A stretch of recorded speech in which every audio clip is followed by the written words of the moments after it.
Now, my job, let me introduce, actually, again, one of those people that has been with us, a former board member herself and an active board member when we got Cassetta underway. She actually was a part of the initial, before Cassetta was organized, we had a preliminary planning committee, a large planning committee from around the state. Francine was in that role. At that time, she was still serving, I believe, as a professor of art history over at what I used to call Southwest Texas, but it's now Texas State University. But Francine has been a museum director both in Jackson Hole, Wyoming, at the National Wildlife Museum, and also at the Abbey Museum, I believe, the Abbey Museum in Bar Harbor, Maine. But then, fortunately, we got her to come back here to Texas, where she always belonged, and she was the director of both the Grace Museum and also of the Wichita, more recently at the Wichita Falls Museum of Art, and did a great job at each one of those stops and really left an indelible imprint. She knows everything that there is to know, I think, about Texas regionalism. So there's no one really better to do this talk. Everything you need to know about Francine is that her master's degree was here at SMU, and her thesis for her master's degree was on Otis Dozier, William Lester, and Everett Spruce. And her chair for that was Jerry Bywaters. All four of those signatures are on her master's thesis. So that's a great beginning. And then later on, she goes to get her PhD at the University of Texas at Austin. And there, she does her dissertation, which is converted into a great biography on Jerry Bywaters. So Francine's going to talk today about a great topic as far as we're concerned. We've been working along with Kathy Hasted and the folks there at Texas A&M on a new Texas art project. We were considering a show on Texas regionalism and its continued effects, and there was no one better that we could think of to help co-curate and to write the essays that will be coming along with that. So, ladies and gentlemen, I just want to introduce Francine Carraro, and please welcome her.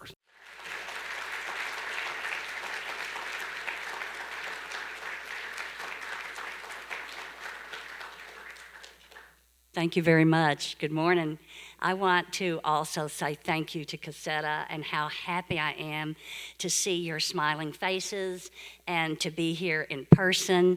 Thank you for being here. I've been challenged to present a program about Texas regionalism, a topic we all very much interested in and very much aware of. My challenge is to say something new, to offer new insight and more information on the topic. My challenge is not only for this Cassetta presentation, but as Bill mentioned, it's also for a publication that will be produced and edited by Bill and Linda Reeves to accompany an exhibition for the art project of Texas A&M. This PowerPoint presentation is the basis for a monograph to accompany a major summary exhibition of Texas regionalism, scheduled for the year 2024, entitled Lone Star Regionalism and Its Extended Influence in Texas Art. My quest is to define Texas regionalism and to understand how the definition has evolved over time, constructing a definition to understand who defined it, when they defined it, and why. The definition of Texas regionalism emerged in the early 20th century. It's been reconstructed over time, and it continues today. Moreover, aligned with the discussion of the evolution of tenets of Texas regionalism is my parallel discussion of the evolving regionalist aesthetic as exemplified and practiced by artists over time, yesterday and today. I will track the intellectual and aesthetic foundations of the definition of regionalism in Texas art and trace the stylistic evolution of artists who are associated with Texas regionalism. I will demonstrate that Texas regionalism continues to be relevant. The survey of defining regionalism and explaining its continued influence gets complicated because historically the definition of Texas regionalism has gone in and out of fashion, as art historians, art critics, curators, artists, and art collectors have changed their appreciation, understanding, and definition of regionalism. The chronology of the definition of Texas regionalism begins in the 1920s, intellectually rooted in John Dewey's influential book, art as experience. The concept of art as a regional expression relevant to everyday life and accessible to everyone was a key element in structuring the definition of regionalist art, nationally and in Texas. Informed by the Dewey concept, the intellectual foundations of Texas Regionalism art movement were forged by professors, critics, and historians, including Lon Tinkle, Henry Nash Smith, John Chapman, and Henry H. McGinnis, who were associated with the Southwest Review, a literary publication under the auspices of Southern Methodist University. Writers for the Southwest Review enunciated the aesthetic parameters of Texas regionalism. As historian Light Cummins ably explains, the powerful intellectual force that swept academic circles across the United States formed the basis for the movement known as regionalism. And both the Southwest Review of SMU and the Southwest Historical Quarterly of the Texas State Historical Association were on the forefront of the intellectual arguments and developments of the definition of regionalism in Texas. In January 1928, the issue of Southwest Review, Associate Editor Henry Nash Smith identified and promoted a regionalist movement with his momentous article entitled Culture. He urged artists in Texas to reflect on and portray their own environment. This article and subsequent articles emphasized concerns that framed the argument for a regional movement. His article identified an overriding issue connected to regionalism, the concern about the deficiencies of provincialism. Writers for the Southwest Review were clear that a regionalist point of view should not be confused with the limited focus of provincialism. Another issue related to regionalism is the problem of identifying what is indigenous. Smith alerted artists about the encroaching urbanization of Texas and warned them to be wary of nostalgia, but keen on realistic observations. The construction of the intellectual foundations of regionalist aesthetic also addressed the identity of Texas, affirming that the region is associated with the American Southwest's history, culture, economy, and environment, rather than the American Old South. Smith affirmed in his 1928 article that Texas artists should create art which is, quote, firmly enough rooted in its own earth to command attention from the world, end quote. These topics were fodder for endless discussions among the artists in Dallas. Henry Nash Smith was a longtime friend of Jerry Bywaters. SMU professor of English John McGinnis, who served as editor of Southwest Review, was a professor of SMU students Jerry Bywaters and Allie Tennant, who continued their association with their former professor, McGinnis, long after they graduated. As the Southwest Review became a confident, erudite voice of Texas regionalism in literary and visual art, the associations between the growing circle of regionalist visual artists in Dallas and the writers of the publication grew and remained strong. Jerry Bywaters became a central figure in the development of the early definition of Texas regionalism. After graduating from SMU in 1926, Bywaters traveled to major art centers in Europe, Mexico, and the American Southwest, and in New England to become familiar with contemporary trends in art. He wrote articles for the Dallas Morning News and the Southwest Review, describing the art scenes of his travels. He was developing his own aesthetic. After meeting the renowned Mexican muralist Diego Rivera in Mexico, Bywaters returned to Dallas and wrote two important articles. For the Dallas Morning News, Bywaters wrote that, quote, Rivera believes art should be popular and placed within the view of all Mexicans, end quote. In his article for the Southwest Review in July 1928, Bywaters described the substance of his understanding of a regionalist viewpoint. He was impressed by Rivera's radical proclamation of independence from the stylistic influences of European modernist abstraction. Just as Rivera evolved stylistically from cubist to realist, Bywaters changed from an impressionist to a realist. Compare Bywaters' 1927 self-portrait in Impressionist style with his 1932 portrait of Dallas architect David Williams. Bywaters' portrait of Williams received positive critical attention and won the important purchase prize of the 1933 6th Annual Allied Arts Exhibition at the Dallas Museum of Fine Arts. Art critic for the Dallas Morning News described the portrait as, quote, one of the finest pieces of work by Bywaters has yet to produce, and gives evidence of the unusual development this young artist has made during the short period of a year, end quote. The painting was recognized for its substantial exemplification of Bywaters' definition of stylistic regionalism, with its strong composition, hard lines, defined forms, limited color, while conforming to the emerging definition of regionalism aesthetically in local subject and representational realism. Bywaters was not alone in formulating and embracing the regionalist aesthetic of realistic style and local subjects. In Dallas, a community of artists gathered informally to discuss the concepts and issues of regionalist expression in art. And then in May 1932, they organized as the Dallas Artists League. They were ambitious artists organizing in the wake of the Great Depression to solidify their commitment to adopting and demonstrating a regionalist aesthetic, and to draw attention to their declaration of artistic independence. Original members of the League included Jerry Bywaters, Everett Spruce, Otis Dozier, William Lester, John Douglas, Perry Nichols, Nina Peoples, Alexander Hogue, Ruby Stone, Ruth Glasgow, Velma Davis, Margaret Exline, and many other young artists. The League quickly grew to include art patrons, writers, and architects, and art teachers. Members of the Dallas Artists League discussed the intellectual basis for art grounded in the concept of portraying their own time and place with clarity in a realistic style.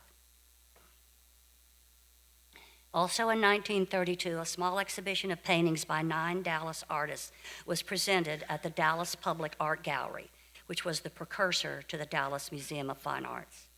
Included in the exhibition were works by Jerry Bywaters, John Douglas, Buck Wynn, Otis Dozier, Lloyd Goff, Perry Nichols, William Lester, Everett Spruce, and Charles L. McCann. The Dallas 9 exhibition had immediate and long-lasting impact. Each of the 9 artists were developing their own personal expression within the regionalist aesthetic. Several of the artists in the Dallas 9 exhibition became major figures in the Texas Regionalist movement. One of the artists, Charles L. McCann, painted in the regionalist style and was assistant director of the Dallas Art Institute in 1932. But because he left Dallas for New York shortly after the 9 Dallas Artist exhibition, his name has not been historically associated with Texas regionalism. The 1932 Dallas 9 exhibition represented the strength of the burgeoning regionalist movement in Texas. However, as Ellen Newhite and Light Cummins have explained, today the name Dallas 9 has mistakenly come to describe the whole of Texas regionalism. The term Dallas 9 is troublesome to identify or define Texas regionalism because there were more than 9 regionalist artists in 1932. The movement was not limited to Dallas, nor was it limited to only male artists. 1933 was a banner year in the advancement of the definition of Texas regionalism.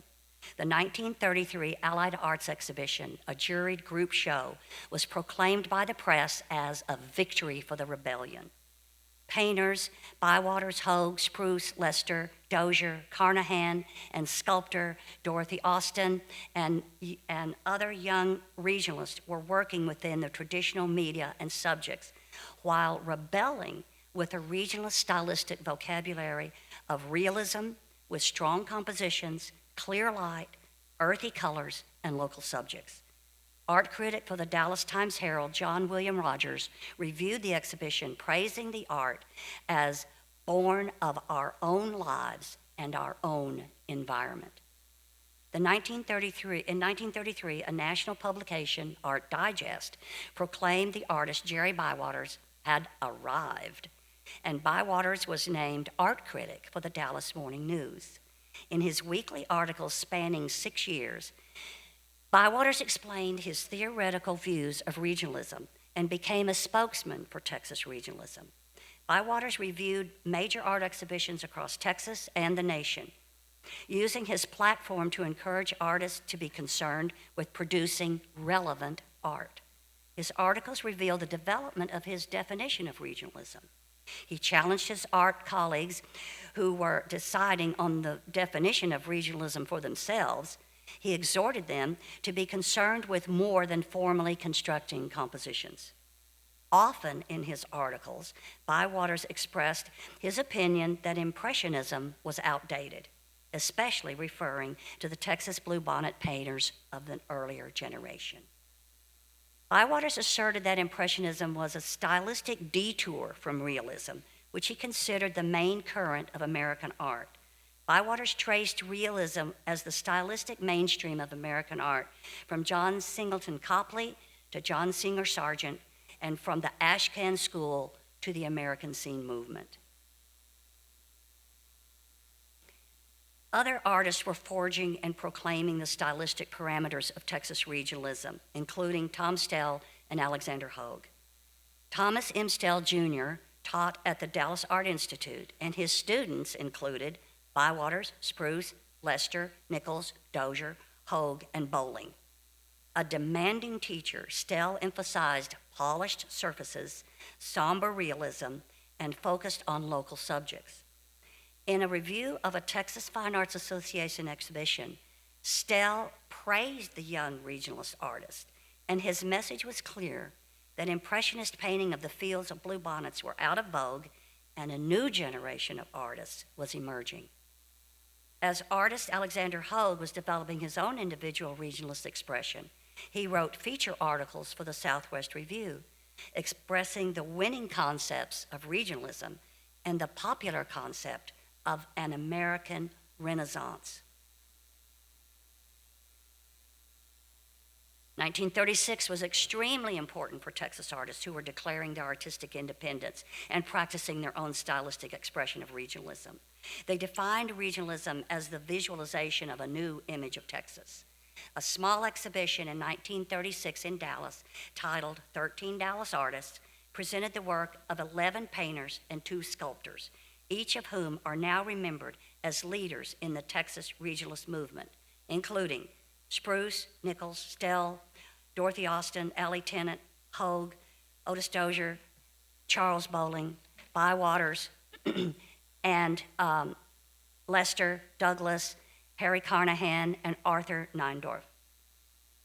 Director of the Dallas Museum of Fine Arts at that time, Richard Foster Howard, wrote the foreword to the small catalog stating that, quote, "This group represents one of the most significant yet natural regional developments in contemporary American art." Richard Foster Howard alluded to the national movement of regionalism in American art of the 1930s. There were many artists across the nation who were working mainly in the naturalist tradition of American art.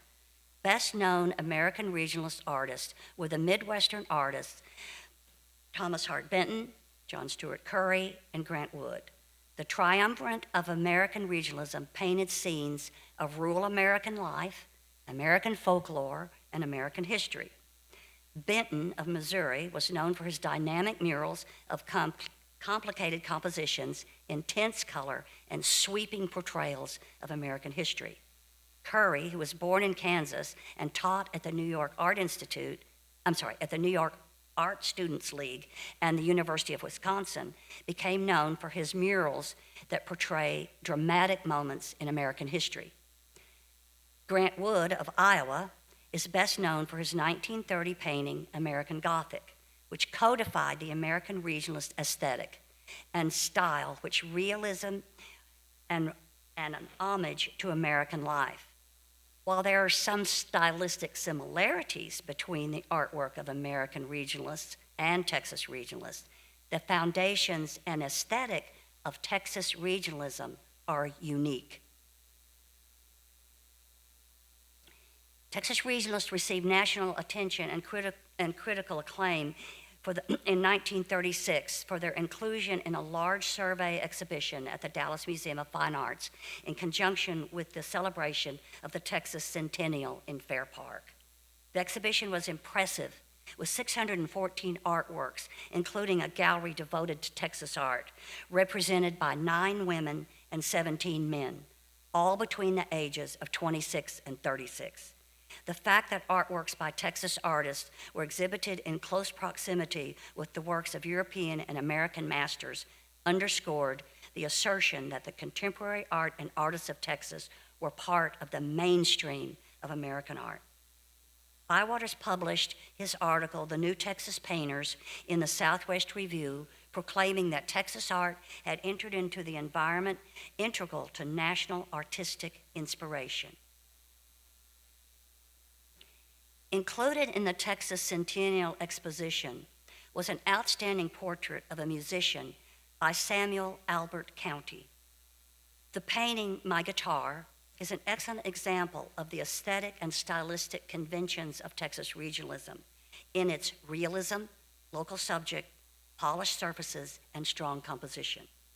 However, unfortunately, County is not historically associated with Texas regionalism because his painting was exhibited in the Centennial Hall of Negro Life rather than the Dallas Museum of Fine Arts. Of the 26 artists exhibiting in the Centennial Texas Gallery, Florence Mcclung had the most extensive resume at the time, and her aesthetic was grounded in the dominant principles of regionalism. In 1936, Mcclung was director of the art department of Trinity University in Waxahachie.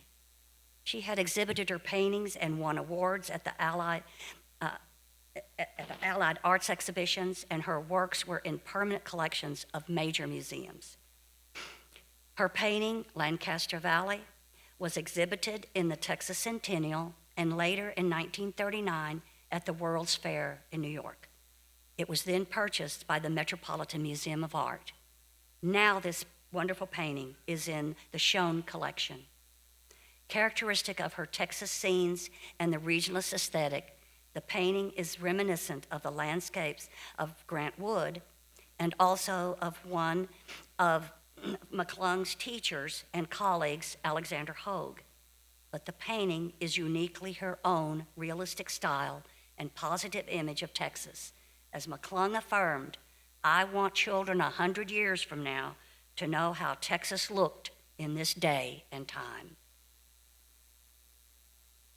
The New Deal art program, beginning in 1932 and ending in 1943, was important nationally and in Texas to recognize the artists of the regionalist aesthetic.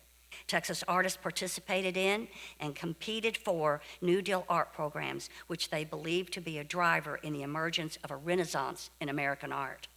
The definition of Texas regionalism as a reaction against European modernism and a distinct stylistic evolution toward realism and regional subjects was supported by the New Deal authorities in Washington, D.C., and by the Texas artists who participated in the New Deal art programs.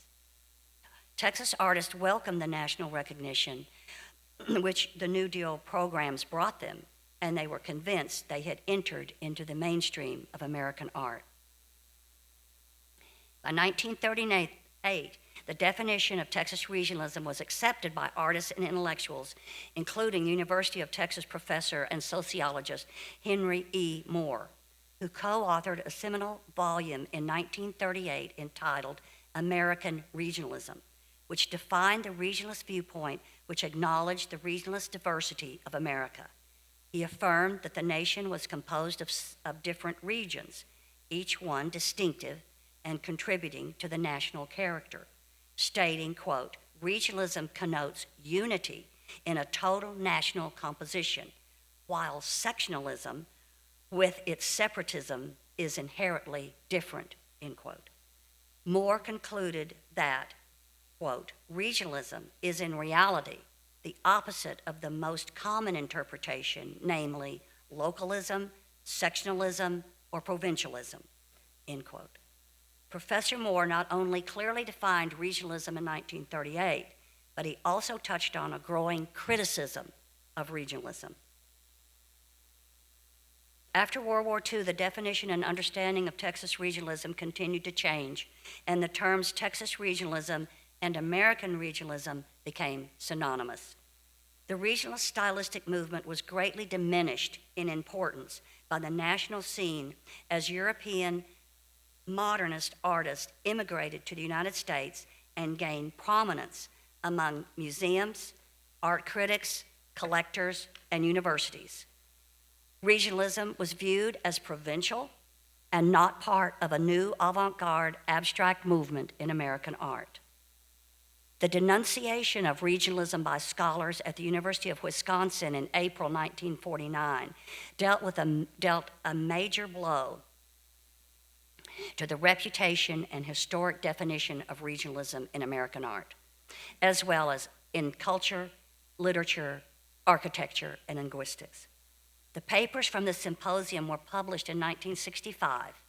Historian E.P. Richardson's chapter considered regionalism in American painting and affirmed that, quote, there is not even a theory of regionalism in painting. The theoretical debate in painting has been a simple one between American nationalism and loyalty to various cosmopolitan styles and points of view on the other, end quote. Richardson viewed the national leaders of the regionalist movement, that is, Thomas Hart Benton, Grant Wood, and John Stuart Curry, as protesters against European non-representational painting, against New York cosmopolitan taste. He pronounced their protest as based on fear and hostility, and therefore had no artistic creative base. This dismissal of American regionalism, and by extension the dismissal of Texas regionalism, was the prevailing art historical argument after 1949. The stigma of provincialism became attached to the definition of regionalism. Over time, the art critics and historians considered the movements of regionalism and realism of the 1930s and 40s as retrogressive, myopic, and provincial. The devaluation of regionalism as an art movement was predicted by several forces, including critical observations of the stylistic evolution of artists moving toward abstraction.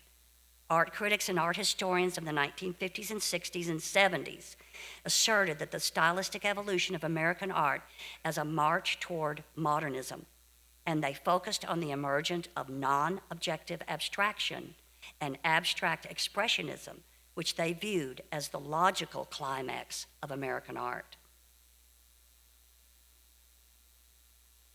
In both her wonderful book, Mid-Century Modern Art in Texas, and the final chapter of the landmark book, The Art of Texas, Katie Edwards brilliantly describes and analyzes the parallel emergence in Texas in the 1940s of a stylistic movement toward modernism and abstraction. Edwards identified the centers of modernism in Texas, including the daring abstractionists of Houston, the close-knit surrealists of Fort Worth, and the Austin artists associated with the University of Texas Art Department who were exploring abstraction. In the pendulum swing of action and reaction, young artists across Texas were engaging in interest in European modernism, including Cubism, Surrealism, non-objective abstraction. Edwards correctly defined the 1930s Texas regionalists as, quote, art about the here and now, noting that the gritty realism and iconic Texas images in the art of Bywaters, Hogue, Dozier, and others. Edwards clearly described the parallel emergence of modernism in Texas art. She explained how Texas artists individually absorbed the lessons of European modernism while maintaining their own unique responses to the state's history and geography. Edwards' description of the modernist impulse in Texas art not only included artists Bror Utter, Ben Caldwell, Robert Prusser, and many others, but also included the art of William Lester and Everett Spruce, who each evolved stylistically toward abstraction in their figurative and landscape compositions. Edwards acknowledged the attending stylistic contradiction of realism versus an aesthetic and of realism versus an aesthetic of abstraction, asking, how can one's eye reconcile a recognizable landscape while wholly abstract canvas composed only of lines of colors is what Robert Preusser made in 1938. New stylistic expressions by Texas artists in the 1940s were reactions to regionalism and inspired by the influence of European abstract modernism. As Edwards describes, the art of Bill Bomar, Cynthia Brantz, Dixon Reeder, Bror Utter, Ben Caldwell, Richard Stout, and many others were claiming their independence from realism and regionalism, and they were devoted to abstraction. In the 1950s, Bywaters and other spokesmen for Texas Regionalism sought to set the record straight to define Texas Regionalism as not provincialism. As director of the Dallas Museum of Fine Arts from 1942 to 1964, and as professor of art at SMU from 1936 to 1976, Bywaters continued to have some influence and a voice to define the aesthetic of regionalism. As director of the Dallas Museum of Fine Arts, Bywaters orchestrated the 1957 exhibition, A Survey of Texas Painting, featuring artworks of 42 artists. Bywaters wrote the foreword to the exhibition catalog and offered his observations about the evolution in Texas art from 1944 to 1957, noting that the artists, including Spruce, Lester, and Dozier, had strong paintings in this exhibition. Also included in the exhibition were works by younger artists who were emerging in the field. The list of artists represented in the exhibition included Bill Bomar, James Boynton, Bill Caldwell, John Guerin, Michael Frary, George Grammer, Buck Schuetz, Ralph White, Hiram Powers, Dan Wingren, and others, who were identifying with the modernist trend in art. Dallas Museum of Fine Arts curator Jerry Harwell acknowledged the embattled position of the realist artists in the exhibition catalog, while affirming the prevailing art historical assessment in 1957 that, quote, Cubism is still the dominant influence in artistic vision and expression, end quote. Retired director of the Whitney Museum of American Art, Lloyd Goodrich, is quoted in the same catalog with a more unifying statement, quote, Texas art seems to spring naturally from the soil and climate and the character of the state, and at the same time speaks the universal language of form, color, and design, end quote. Goodrich signaled the revised definition of Texas regionalism as art that is rooted in the individual artist's experience and environment, and moreover, it is art that aspires universal meaning. By the 1970s, a new resurgence of interest in Texas regionalism continued to define and champion Texas art. However, major art historical publications, art critics, university textbooks did not place Texas regionalism in the mainstream of American art. Continuing into the 21st century, major art history surveys marginalized regionalism. The fourth edition of Arneson's History of Modern Art, published in 1998, asserted that regionalists, quote, became the guardians of conservatism, fighting a rearguard battle against modernism, end quote. The third edition of Hunter's Modern Art from the year 2000 acknowledged that regionalist Grant Wood created a national emblem with his iconic painting, American Gothic, but denounced regionalism for its grassroots chauvinistic optimism and strident distaste for European modernism.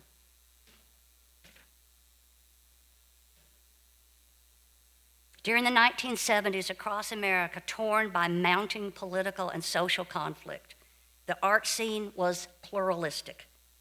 Competing divergent stylistic movements ranging from conceptualism, process art, earthworks, performance art, photorealism, figurative art, etc., etc.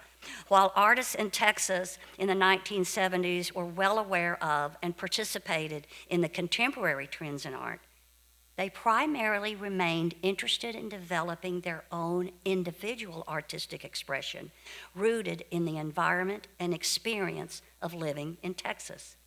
Houston artist Richard Stout became known as a regional master of modernism. When asked to reflect on his non-objective abstract paintings, Stout replied that his work, quote, speaks of people and animals that we all love and places we all know, end quote. In conversation with Bill Reeves about the regionalist impulse in Texas art, Richard Stout confided, we're all seeking the same thing. The large list of working artists in Texas in the 1970s reflects the pluralism of American art and also reflects the regional interest of art in Texas, focused on individual expression and universal themes. In the 1980s, the importance of Texas regionalism was rediscovered.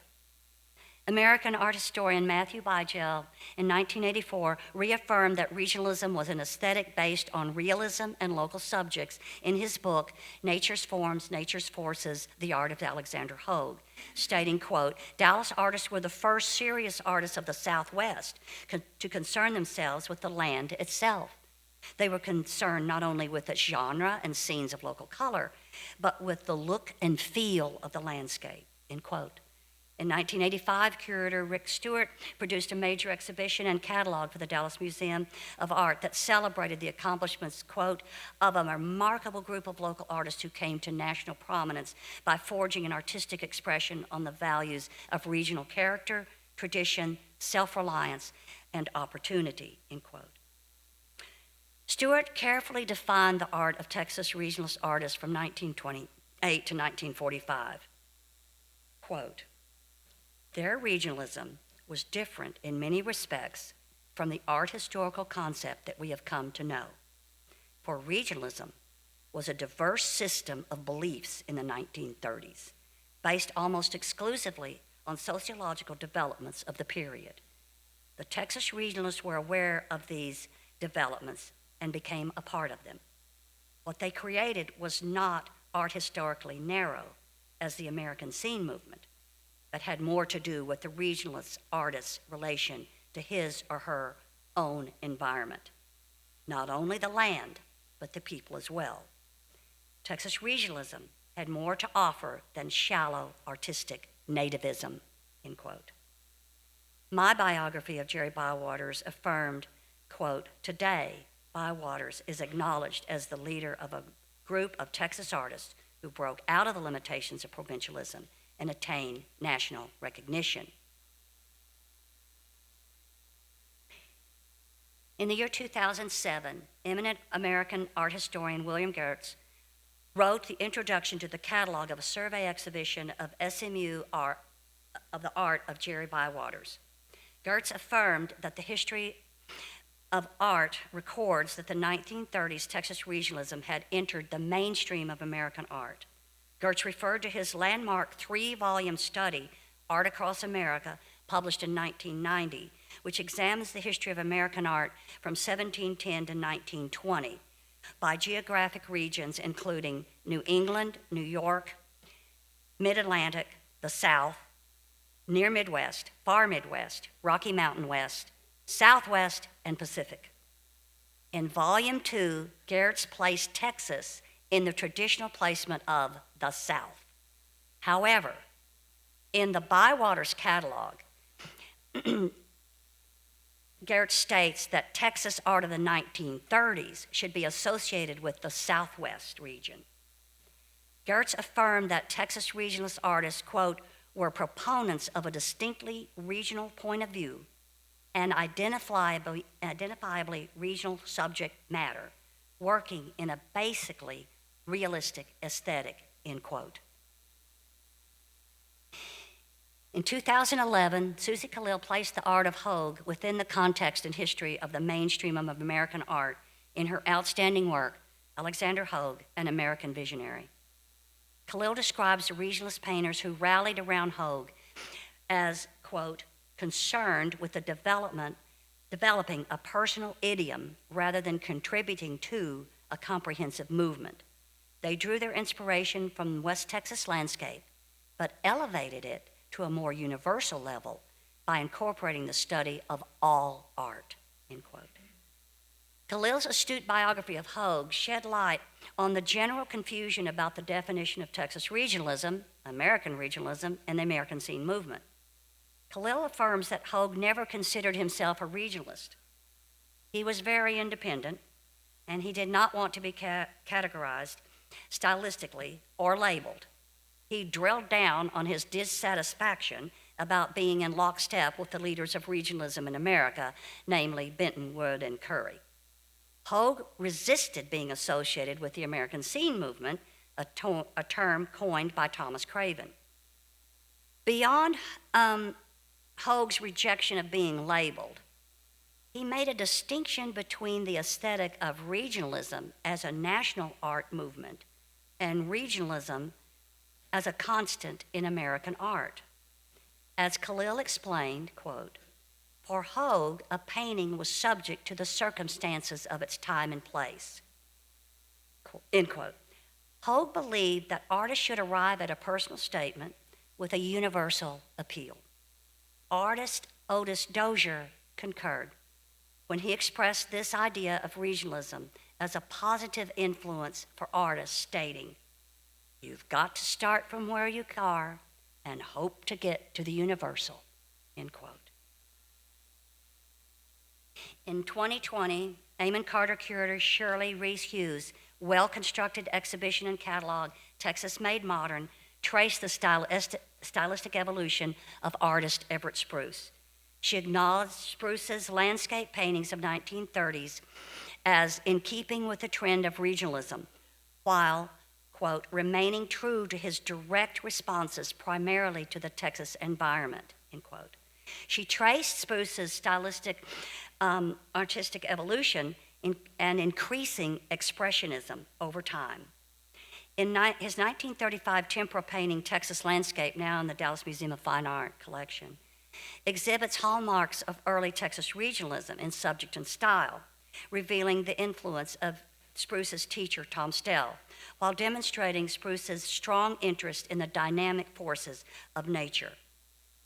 Reese Hughes addresses the nuanced meanings behind Spruce's approach to Texas subjects and his developments of his expressionistic imagery in his art of the 1940s and continuing into his long career, observing that Spruce remained true to his direct responses primarily to the Texas environment.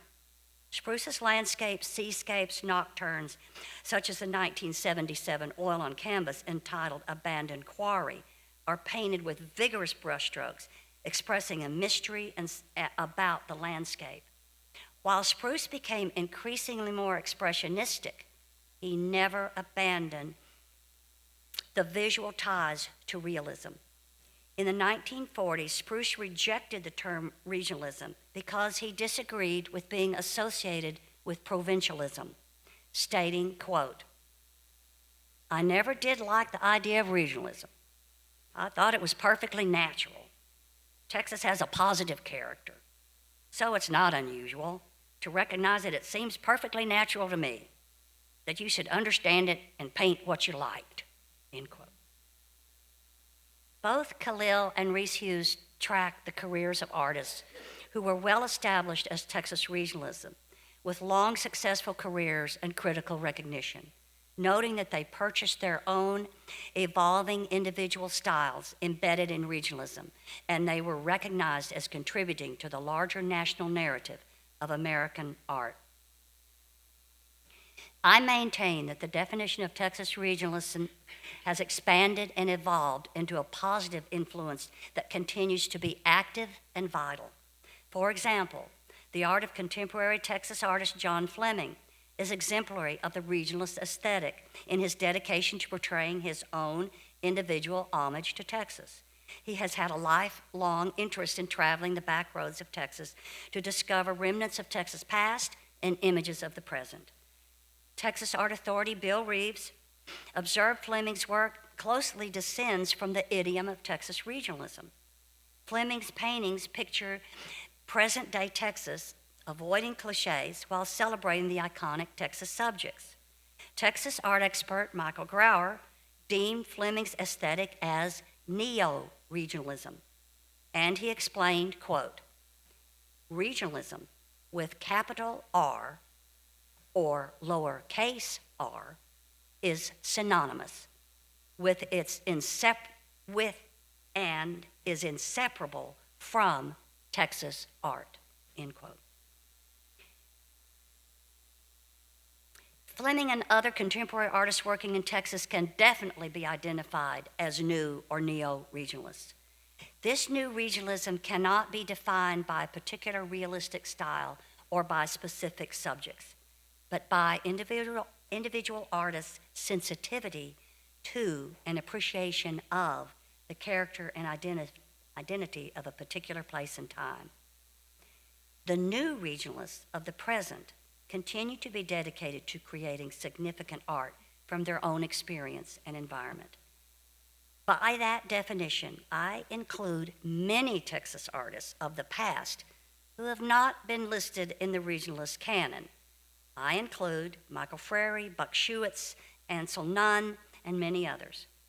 I suggest that new regionalists in Texas include contemporary artists David Bates, Randy Bacon, Billy Hassel, Bob Stuth Wade, Ann Ekstrom, Carmen Lomas Garza, Cedric Huckabee, Audrey Flack, Malou Flato, and many others. Beyond painters of images of Texas, the list should include sculptors Sherry Owens and Beverly Penn, who employ native plants and natural elements from the Texas landscape to locate the universal in the specific. My definition of Texas regionalism, past and present, is not concerned with a consistent style, collectively or individually. It's not limited to figurative or representational realism. My definition of Texas regionalism includes all the protean stylistic iterative forms of the past 90 years, and the host of artists who have continuously and consciously portrayed the people and places of Texas. Upon reflection, the continuous interest by artists in portraying the essence of Texas relates to the reverence that has been developed for Texas. As John Steinbeck explained, quote, I have said that Texas is a state of mind, but I think it's more than that. It's a mystique closely approximating a religion. Texas has a tight cohesiveness, perhaps stronger than any other section of America. Texas is the obsession, the proper study, and passionate possession of all Texans, end quote. This obsession, study, and passion binds together Texas artists in the continuous discovery of the Texas experience. The whole of Texas art is a visual reminder that life in Texas and images of Texas are constantly changing. Artists have provided and will continue to express their visual images of Texas because we Texans need to tell ourselves about ourselves in order to understand ourselves. Thank you.